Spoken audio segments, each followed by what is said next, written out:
Show me how.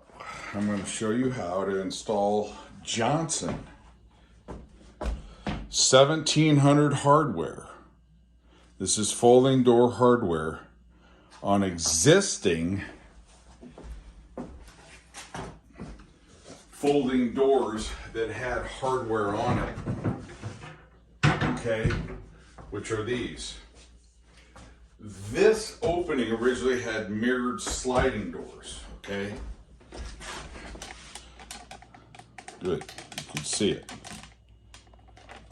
Mirrored sliding doors. This little trim was here.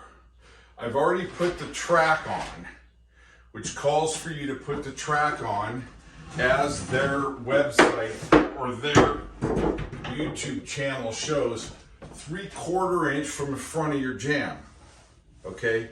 And this closet jamb is generally speaking the same as a door jamb. Sometimes this will be wood, sometimes it'll be drywall, okay? Nonetheless, it should be 3/4 inch from the front. If you have drywall, you can always put a piece of wood jamb on top of your drywall and then still set it back 3/4 from the jamb from the front. Or if you wanted to, you'd flush your jamb to the drywall, okay, to the front, the jamb to the actual drywall. A lot of times what they do is they set it back maybe 3/4 inch if they're not going to put, if somebody's not going to put on some casing, okay? So let's go with what's here. The trim is already here.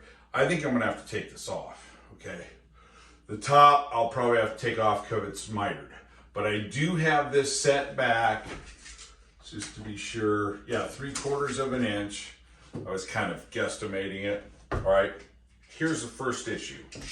My doors are 78 3/4. All right. This opening is, and you won't be able to see this, about 80 3/8, okay? So 80 3/8 minus 2 inches, 78 3/8. And this is 78 7/8. So I need to whack off at least a half inch, about 5/8 is what I'm gonna take off of these doors. Because what Johnson is calling for, 2 inches, your opening must be 2 inches taller than your doors. I'm using existing doors, no problem, whack them down. All right, and I'll show you how to do that, which obviously you just need a saw and caution, and wear your gloves, goggles, garb. The width is depending on 2 times a door or 4 times a door. These are 4 doors, so then they have a call out for that. And it's right on their instructions. Their instructions are good. They're very detailed, but I thought I would extrapolate that on. So the door width is 4 times the door width plus, okay, 13/16. So if these doors are 14.5 times 2 is 29 times 2 is 58, 13/68, 13/16. So you got 58 and 13/16. Okay, I have 59 3/4. So I've got plenty of room. The question is, do I have too much room? But I do have this trim here, so I might be able to hide the gap. Okay, so again, 13/16. I'm going to have about 1/4 inch on each side of gap because these doors are only 14.5. And then of course they're wanting you to add that distance for gappage between the doors, etc., between the bifold, between where they butt together. So I have not fitted these yet. I still have existing hardware here, okay, of what some other company was using. So I'm going to take these out and then put on the Johnson 1700 hardware. which is face mounted hardware. Okay. The guide plate, the pivot plate. This is a guide that will sit on the track. Okay. The pivot ends up here and it locks in here. And so you can pivot your door, but it's not going to be able to move. Only the other one is. Okay, it's going to move back and forth such. All right, so that's what we're going to do. The instructions are self-explanatory. I will call it out as I see it, and hopefully this works. My only concern in this, and if you're ever to do this, buy your tracks and then buy the doors, is you just want to make sure you have enough door to fit the opening, because obviously you could shave down your stiles or cut your rails, top and bottom. Usually the bottoms are cut because the bottoms are a lot bigger, okay? Next step is measure your door to take off that distance I called out for, all right? I'll show you one of these. As you can see, I'm 78 1/4, maybe a sliver over, all right?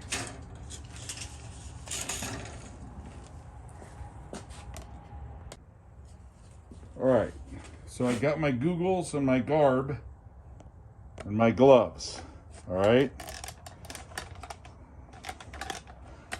Pan this back. You saw the mark. Best way to go about this, couple ways. I think I explained before, and obviously everybody knows this. You can cut, you could score where you're going to cut, all right?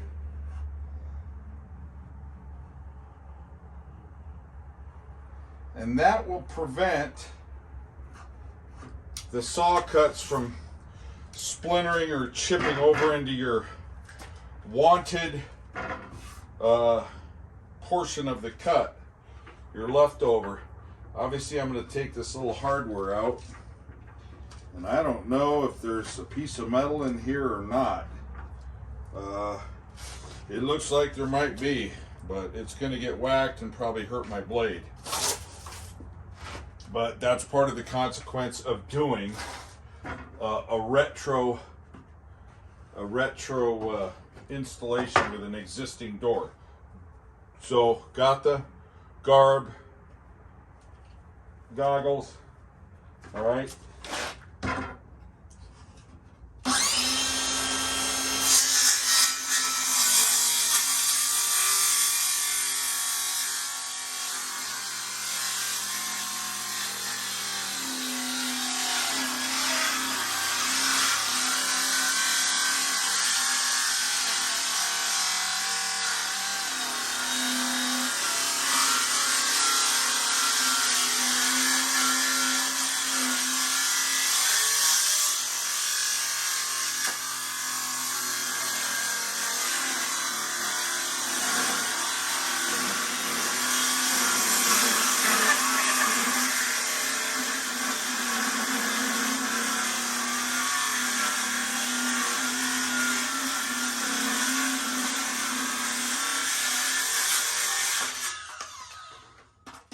Okay. Now, probably would have been better to take the door apart, but I didn't. Next step. You can use a sander. Okay. You can use a file, anything you want. But you kind of want to bevel the bottoms.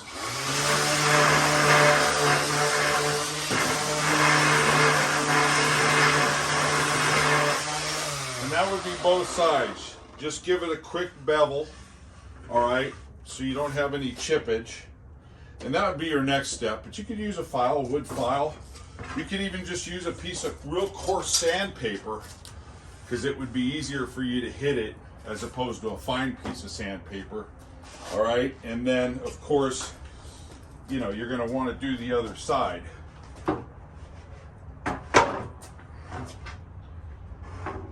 I should have a piece of cloth on this, but these doors are going to be painted anyways.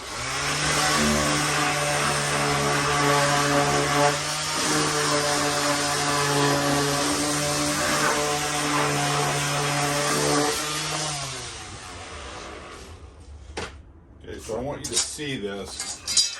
I mean, of course, there might be a little sliver here or there, but you get the idea how clean that comes out.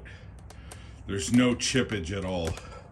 So the way to solve that, or I should say prevent that, would be, again, score it, or you can use tape. But I think scoring it's a sure bet.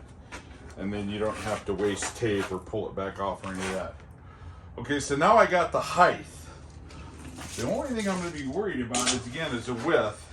78 1/4. The width I'm only a little bit worried about because I haven't installed these before. So I don't know what kind of latitudes they're giving me, or liberty, margin of error, tolerance, anything like that. So let's get it up there and we'll see what happens. Okay, so I'm going to take the hardware off the top. You saw I took this one off here, and then what I'll do, whoop, crash burn, what I'll do is take these pieces of hardware out, all right? And it's probably just a matter of pulling these plugs out with a chisel. So I'll get those out, and then I'll go in and we'll fasten the other hardware, okay? Okay, so as I mentioned, these just popped out, okay? They were just driven in, and I took a pry bar and I yanked them out at the tops, okay? And they came right out.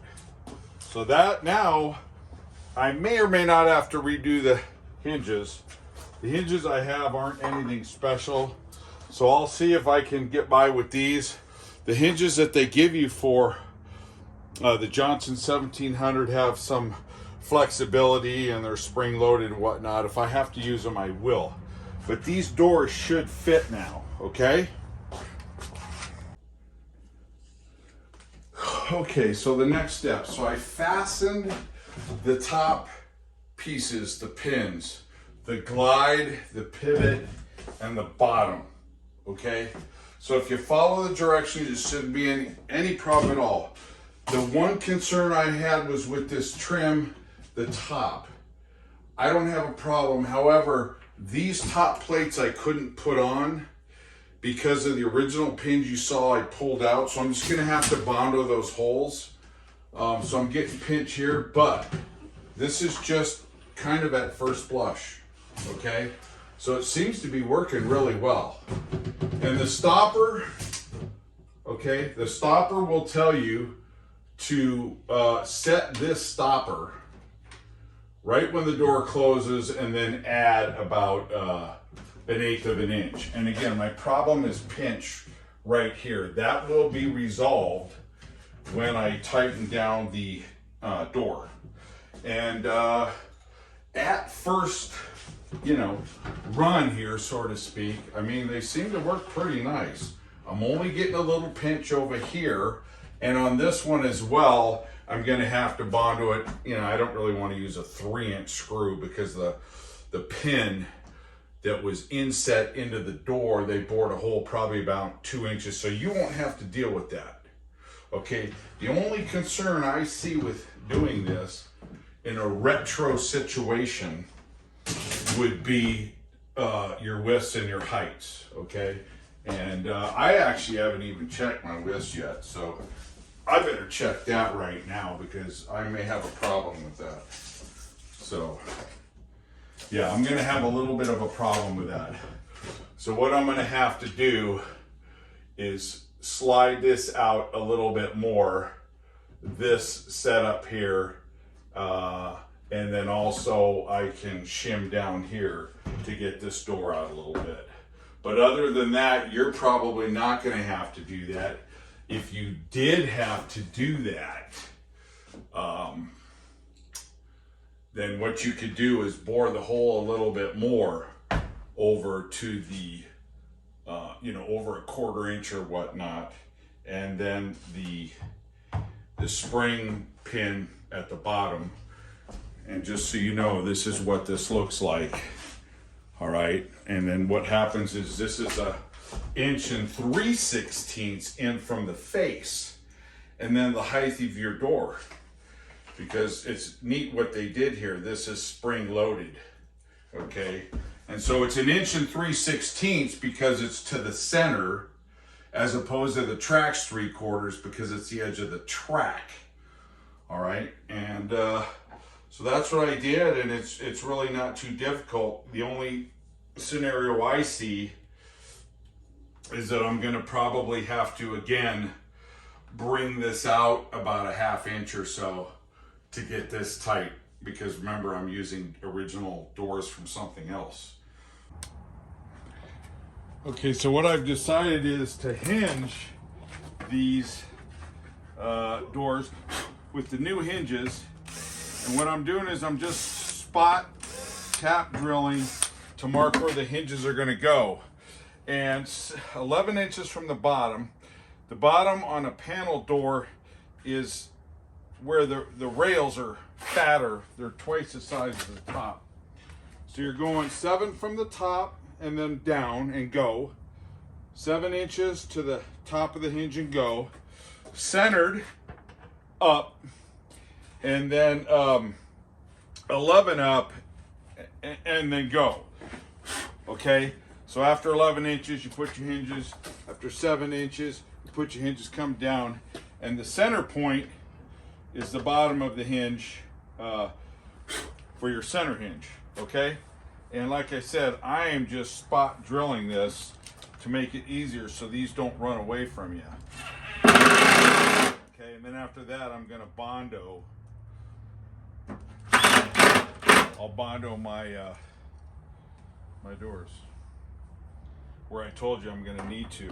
Okay, on those pre-bores, they had a different kind of hardware system.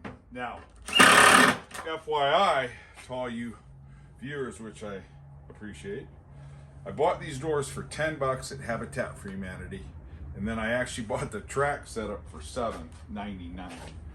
And I thought, wow, those I think will work, and they're working.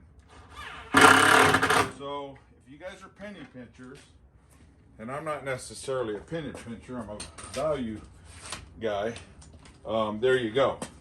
So now these hinges are on, and they talk about them having a little bit of latitude here with these, some sort of a slide here, and I can see where they slide on the pin. And what else was I going to tell you? I think that, oh, well, yeah, of course, the slide portion is supposed to be on the pivot door. This is my pivot door. This is my glide door, because they're already pre-drilled with a handle. Okay, so the glide is the one with the handle that's gliding back and forth. And then the pivot one is just the one that actually pivots and stays at the corner. Okay, all right.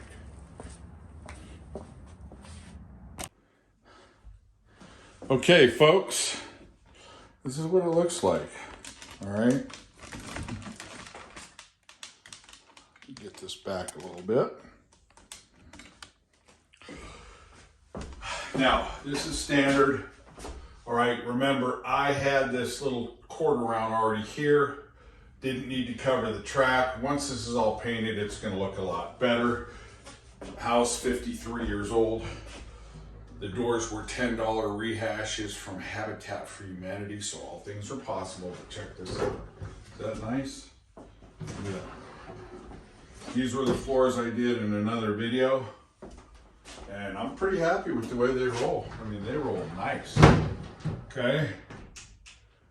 And what happens is with the bumpers, these little stoppers, I don't know what they call them, shimmers or something. When you do keep those a little bit tighter than when the door's shut, when they hit that bumper, it kind of keeps this door set in place. I did not put the aligners on because I've got these aligned so primo. I'm a cabinet guy, so doors, you know, they come fairly easy to me, even though they're tough for most people. But this really came out nice. The only thing I'd recommend is when you put the doors in, okay, definitely come from the back, okay? Put the pivot side on first, then the slide, but you've got to keep them back and then come in and then get you a little pry bar to press down on that spring-loaded bottom pivot pin holder. But other than that, these are really nice, and what I'll do is show you how nice they really are as far as, let me do this, my hand's in the way, don't worry about the hand. I just want you to see how linear these really are. See that? I mean, they are linear.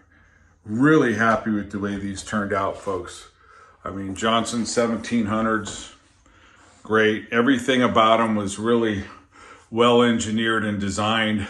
They even threw in some handles, which I didn't need because these were already previously hung, so they had handles on them. The handles are really cheesy, but other than that, everything they did, the engineering was really well designed, okay? All right, thank you again for watching. Please subscribe, disseminate, comment, whatever you'd like. Thompson 1700 bifold door hardware. Show me how, just showed you how.